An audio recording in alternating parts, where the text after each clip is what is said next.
Hello বন্ধুরা, কেমন আছো সবাই? আমি তামিমা। আমার খুব কম বয়সেই বিয়ে হয়ে যায়। সবকিছুই ভালোভাবে চলছিল। আমি আমার স্বামীকে অনেক ভালোবাসতাম। আমাদের দিনকাল বেশ ভালোই কাটছিল। কিন্তু একদিন এক কালো রাতে আমার স্বামী অফিস থেকে ফেরার পথে বাইক দুর্ঘটনায় মারা যায়। সেই থেকে আমি একেবারে একা হয়ে যাই। আমার পুরো পৃথিবীটাই পাল্টে যায়। আমাদের পরিবারে আমি, আমার শ্বশুর শাশুড়ি আর আমার স্বামীর ছোট ভাই থাকত। তার নাম ছিল সোহেল। তার বয়স আমার থেকে একটু বেশি হবে। কিছুদিন পর আমি লক্ষ্য করলাম আমার চলাফেরা কেউ নজর করছে। পরে জানতে পারলাম সে আর কেউ নয়, আমার দেবর সোহেল। সে এখন কেন জানি আমার দিকে চেয়ে থাকে, আর আমি তাকালেই লজ্জা পেয়ে মুখ সরিয়ে নেয়। এভাবেই বেশ কিছুদিন কাটতে থাকলো। এইদিকে একলা রাতে আমার যেন ঘুম আসে না। বারবার আমার সেই রাতগুলোর কথা মনে পড়ে, আমার স্বামীর সাথে কাটানো মুহূর্তগুলো। একা একা থাকার কারণে এখন আমার একটি খারাপ অভ্যাস হয়ে যাচ্ছিল। এখন আমি ফোনের উপর বেশি আসক্ত হয়ে পড়েছি। আমি অনেক ভিডিও দেখতাম। আমার সব কিছুই এখন অপূর্ণ মনে হয়। তাই মাঝে মাঝে ভাবতাম যদি এখন কেউ আমাকে বিয়ে করত। আমি মনে মনে আমার দেবর সোহেলকে নিয়ে ভাবতে শুরু করলাম। কেন সে এখন আমার দিকে চেয়ে থাকে, আর কেন আমি তার দিকে তাকালে সে লজ্জা পায়। আমি ঠিক করলাম তাকে একটু বাজিয়ে দেখি, তার মনে কি আমার জন্য কোনো ভালোবাসা আছে নাকি অন্য কিছু। আমি ইচ্ছা করেই আমার দেবরের কাছাকাছি থাকতে শুরু করলাম। আমি তার সাথে অনেক গল্প করতাম। সেও এখন আমার সাথে অনেক সময় কাটায়, আর তার লজ্জা অনেকটাই কমে গেছে। এখন সে আমার সাথে সময় কাটাতে আগ্রহী। আমি লক্ষ্য করতাম সে মাঝে মাঝে আমার দিকে তাকিয়ে থাকে আর হাসে। একদিন আমি তাকে নিয়ে বাইরে ঘুরতে গেলাম। আমরা অনেক মজা করছিলাম। হঠাৎ আমার স্বামীর কথা মনে পড়ে যায় এবং আমার মন খারাপ দেখে সে বলল, কি হয়েছে ভাবি? মন খারাপ করলে কেন? আমি তাকে কিছু বললাম না। পরে সে নিজেই বলল, ভাইয়ার কথা মনে হয়েছে বুঝি? আমি বললাম, হ্যাঁ। সে আমার হাতটি ধরে বলল, ভাবি, আমি একটা কথা তোমাকে বলতে চাই। তুমি যদি রাগ না করো তাহলে আমি বলবো। আমি বললাম, হ্যাঁ বলো। সে বলল, আমি তোমাকে অনেক ভালোবাসি। আমি তোমার এই কষ্ট থেকে মুক্তি দিতে চাই।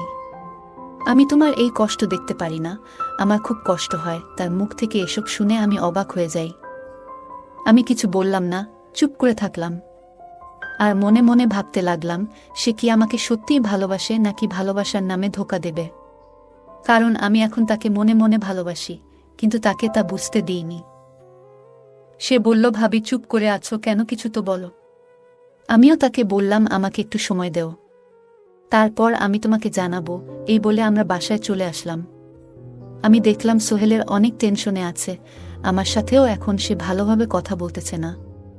আমি বুঝতে পারলাম সে মনে হয় আমাকে সত্যি সত্যি ভালোবাসে। একদিন বাসায় কেউ ছিল না, শুধু আমি আর সোহেল ছিলাম। সবাই বাইরে এক অনুষ্ঠানে গিয়েছিল।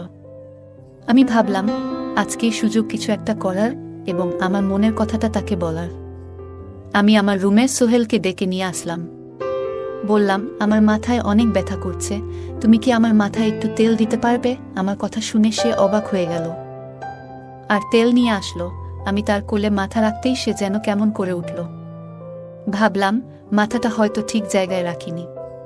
সে তেল দিতে শুরু করলো আর আমি তাকে বললাম, আমি যদি রাজি হয়ে যাই এই সম্পর্কটা কি সবাই মেনে নেবে? সে বলল, ভাবি তুমি এসব নিয়ে টেনশন করো না।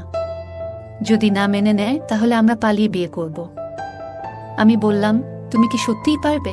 সে বলল, একবার রাজি হয়েই তো দেখো, আমি আর কি কি পারি। তার কথা শুনে আমি একটু লজ্জা পেলাম। ভাবলাম তাহলে আমার সব অপূর্ণ চাওয়াগুলো আমি তার কাছ থেকে পূরণ করতে পারবো। আমি তাকে বললাম, হ্যাঁ সোহেল, আমিও তোমাকে ভালোবাসি। আমার এই কথা শোনা মাত্রই সে আর দেরি করতে পারল না। তার কোলে আমার মাথা রাখা ছিল, তাই সাথে সাথেই সে আমাকে অনেক শক্ত করে জড়িয়ে ধরল আর সে ভালোবাসা দেখাতে লাগলো। আমি অবাক হয়ে গেলাম। আমি তাকে বললাম, থামো, এখনই কি করছো? সে আর আমার কথা না শুনেই আনন্দে আত্মহারা হয়ে পড়ে। তার এসব দেখে আমি তো অবাক হয়ে গেলাম, আর আমারও ভালো লাগতে শুরু করে।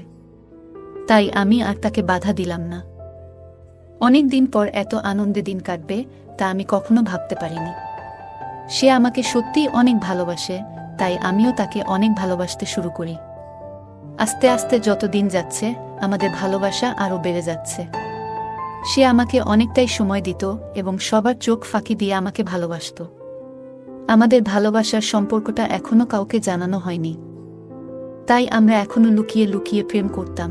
এখন আর আগের মতো খারাপ লাগতো না, কারণ আমার মন খারাপ হলেই সে আমাকে বাইরে ঘুরতে নিয়ে যেত বা বিকেল বেলায় পার্কে নিয়ে যেত। আমরা অনেক গল্প করতাম এবং সে আমাকে ভালোবাসত। এতে আমার মন ভালো হয়ে যেত। এভাবেই আমাদের দিন কাটতে থাকে। আমরা একে অপরের সাথে অনেক ঘনিষ্ঠ সময় কাটাচ্ছিলাম। একদিন আমি তাকে বললাম, এভাবে লুকিয়ে লুকিয়ে আর কতদিন আমাকে ভালোবাসবে?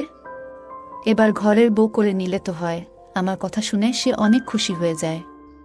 তখনই বলল, চলো এখনই বিয়ে করে আসি। আমার কোনো সমস্যা নেই, কারণ এখন তো আমি একটা ছোট জব করি। আমাদের দুজনের দিন কেটে যাবে। তার কয়েকদিন পর আমরা কাউকে না জানিয়ে বিয়ে করে ফেলি। পরে সে বাড়িতে জানায়।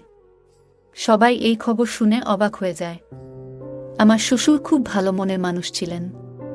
তিনি আমার কথা অনেক ভাবতেন, কারণ তার বড় ছেলে মারা যাওয়ার পর থেকেই তিনি আমাকে নিয়ে খুব টেনশনে থাকতেন।